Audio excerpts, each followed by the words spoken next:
हाँ जी। तो यहाँ पर जो है आपका जो ये था कि यहाँ पर जो डायरेक्टर है वो प्रोडक्शन मैनेजर को ब्लेम कर सकता है, क्योंकि डायरेक्टर ने बोला था, डायरेक्टर ने ये कहा प्रोडक्शन मैनेजर को कि आप प्रोडक्शन जो 120 करिए। अब प्रोडक्शन मैनेजर जो है वो अकाउंटेबल है डायरेक्टर के लिए, because production manager is head of the production department, he is responsible for it means he is accountable. But production manager has assigned this duty to the foreman. All it means he made the delegation of authority. It is not a decentralization. It is delegation of authority. उसने अपने authority उसने अपनी responsibility delegate कर दी, authority delegate नहीं की।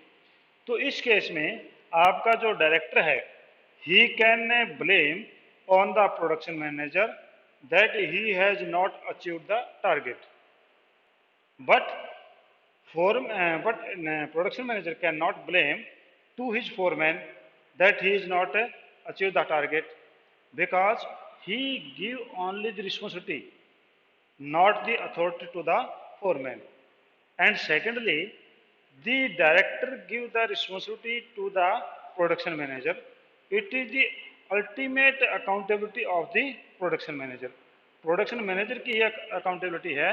यानी आपका जो प्रिंसिपल ये था कि accountability can not be transferred और responsibility can not be transferred, means only these can be delegated but ultimate responsibility is on the shoulder of the production manager.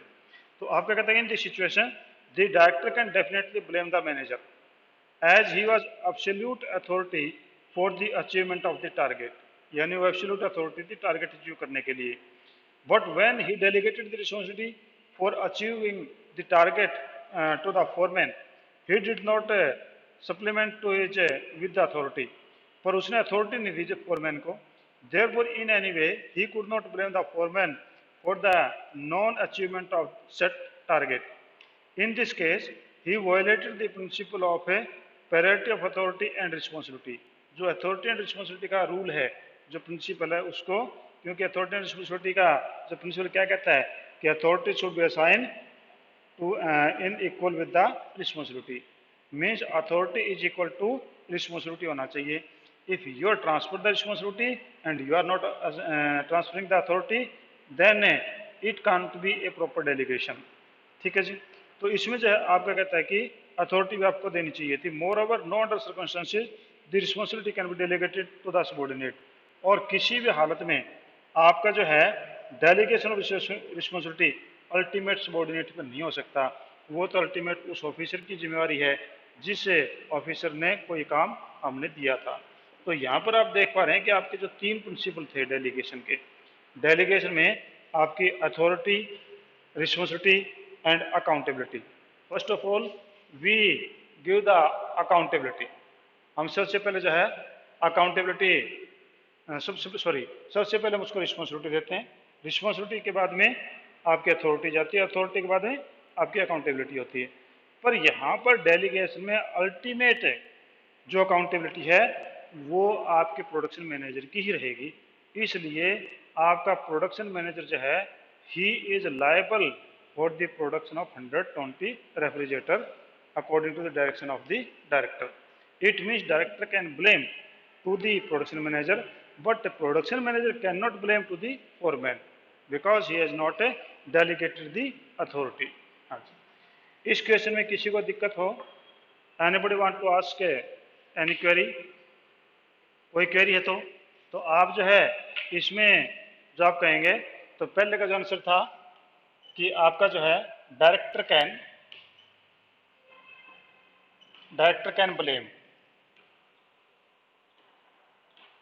Can blame. Second में manager can not blame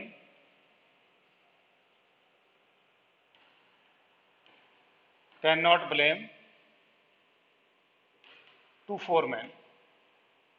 foreman को जो है manager जब blame नहीं कर सकता है। इसके आंसर ये होंगे। ठीक है जी। नेक्स्ट क्वेश्चन पे आइए। A manager is of the view that he is not responsible for the purity of work. कि एक मैनेजर का ये कहना है, जी बेटा बोलिए।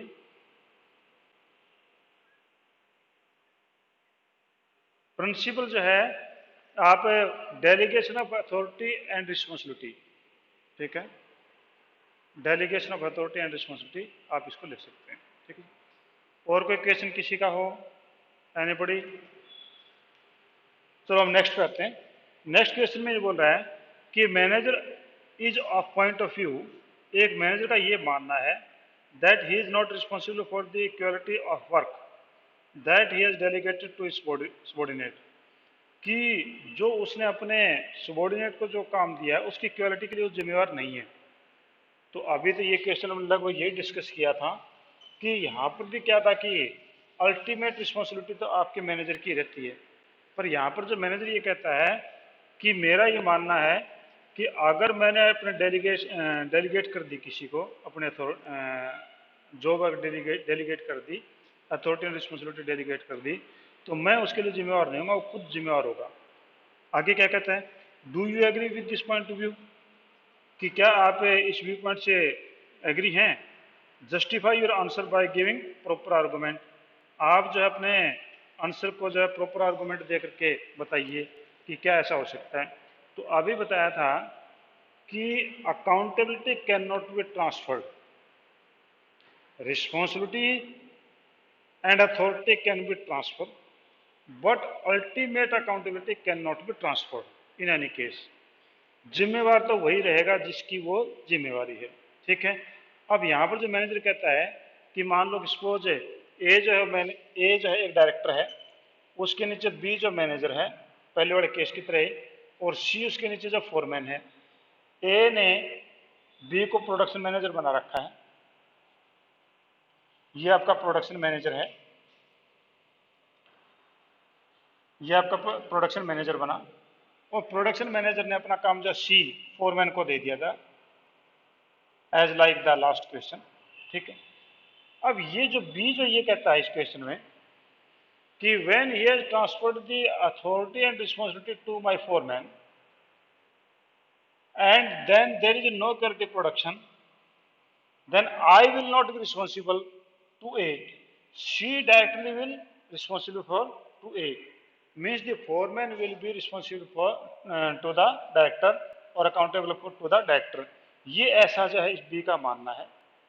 तो क्या ये बात सही है इसकी? बिल्कुल सही नहीं है, क्योंकि A is the director, B is the production manager, A has given him all the authority, responsibility and accountability for his department, and while she is working under the control of the production manager, वो production manager के नीचे काम कर रहा है।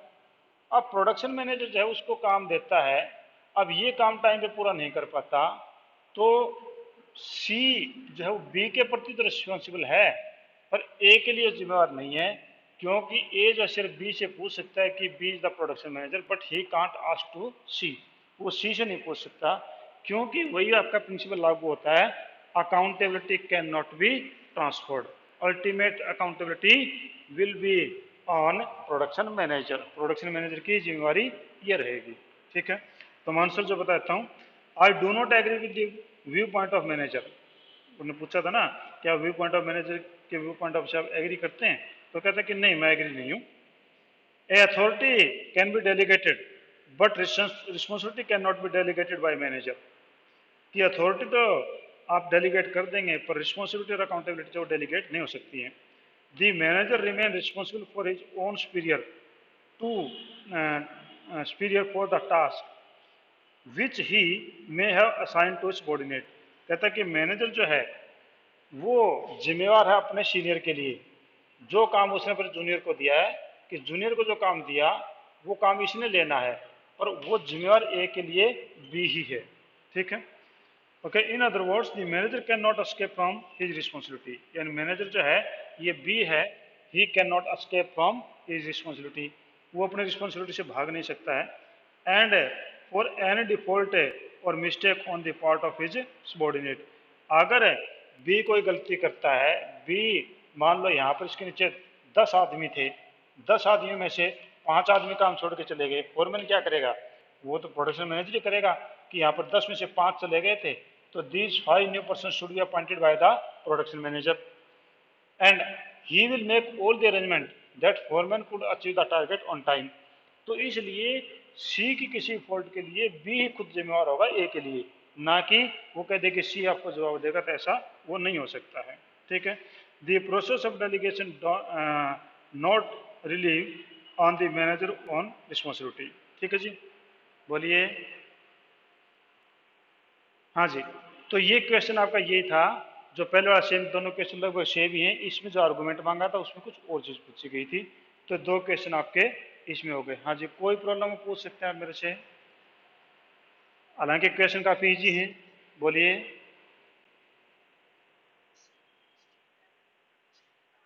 किसकी? महेश की class connect नहीं हो रही? कोई नहीं, 12:05 पे आ जाए, अभी हो सकता ना कनेक्ट हो, कोई बात नहीं। 12:05 पे अकाउंटेंसी क्लास मैंने लेनी है, विजय सर आपकी छुट्टी पे हैं, तो अभी 10-12 दिन शायद क्लास मेरे को लेनी पड़े, तो 12:05 पे जो है वो क्लास ज्वाइन कर लें। अभी तो हो सकता है कोई टेक्निकल डिफेक्ट रहा। नहीं, टाइमिंग कोई चेंज नहीं, 12:05 की थी ना आपकी अकाउंट्स की क्लास। आपकी सिर्फ बिजनेस स्टडी का टाइम जो वो चेंज हुआ है, वो जो ना आपका 11:30 से 12:05 था, ये आपका चेंज हुआ, बाकी सेम चीज रहेंगे इस चीज। ठीक है। हाँ जी, नेक्स्ट पे आइए। Kanishka the top manager of Sudhir textile, he has not disturbed work among the subordinate according to their ability and skill, but on the basis of the cost.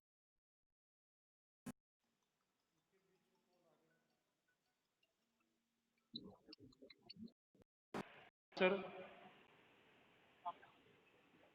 मैं क्लास ले रहा हूँ सर, बाद में बात करता हूँ आपसे। हाँ, क्लास ले रहा हूँ सर।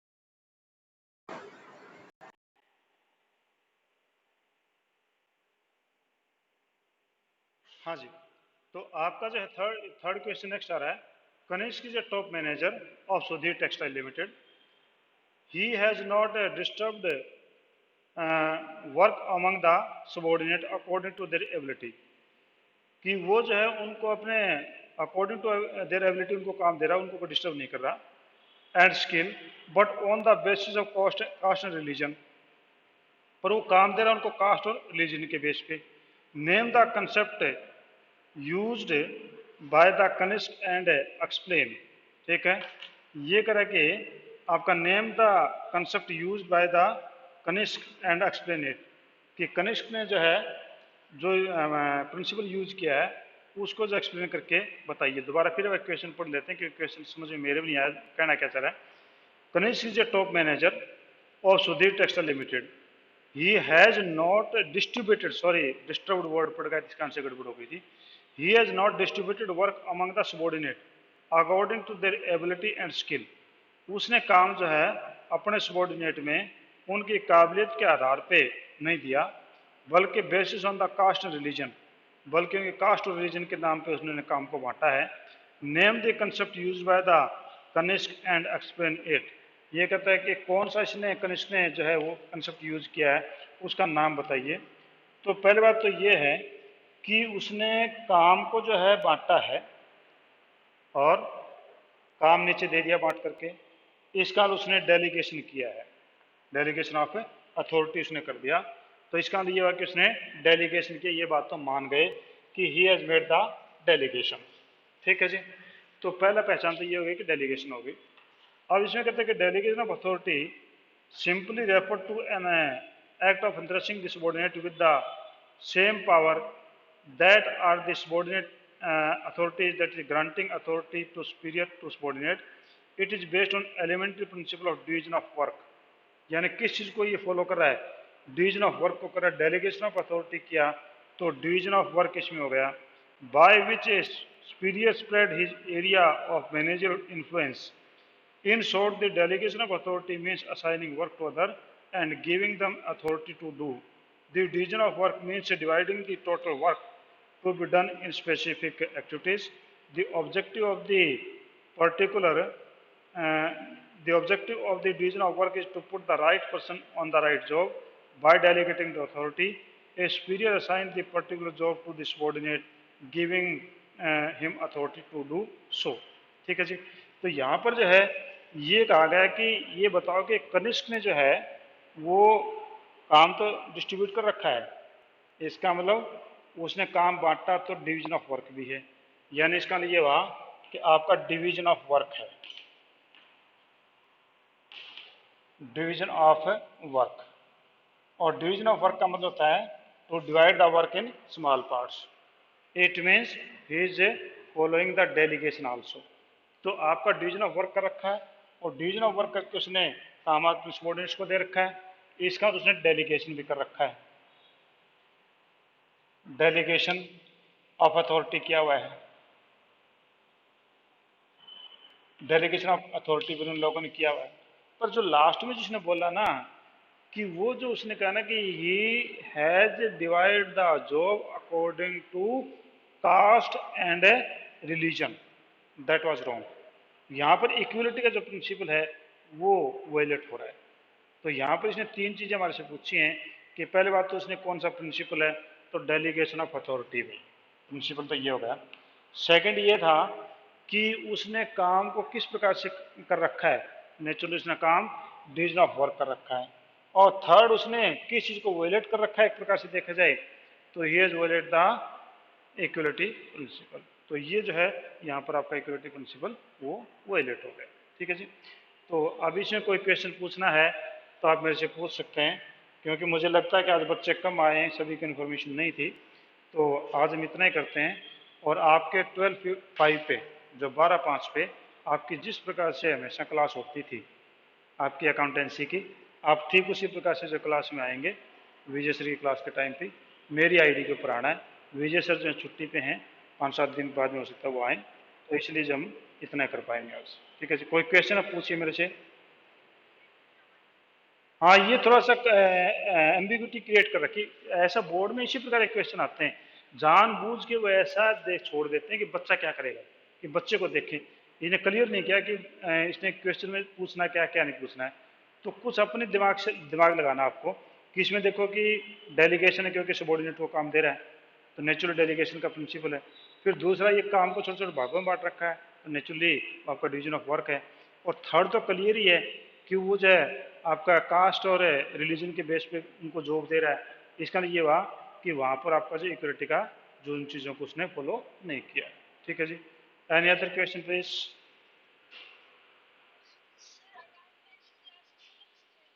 हाँ, इसी लिंक से ज्वाइन करना है आपने, इसी लिंक के ऊपर हम काम करेंगे।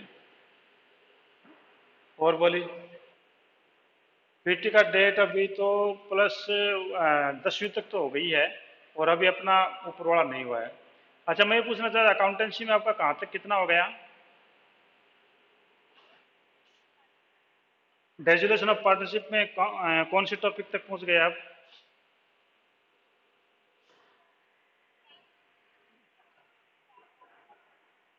अच्छा, 10th एग्जाम्पल कराना था डेजुलेशन ऑफ पार्टनरशिप का, बाकी पीछे वाले सारे चैप्टर पूरे हो गए आपके? एनपीओ रहता है एक, और इधर डेजुलेशन ऑफ पार्टनरशिप। पार्टनर डेजुलेशन के बाद तो आपका ये मान लो कि पार्टनरशिप तो खत्म ही हो जाएगी ये तो। ठीक है, डेजुलेशन खत्म होने के बाद पार्टनरशिप।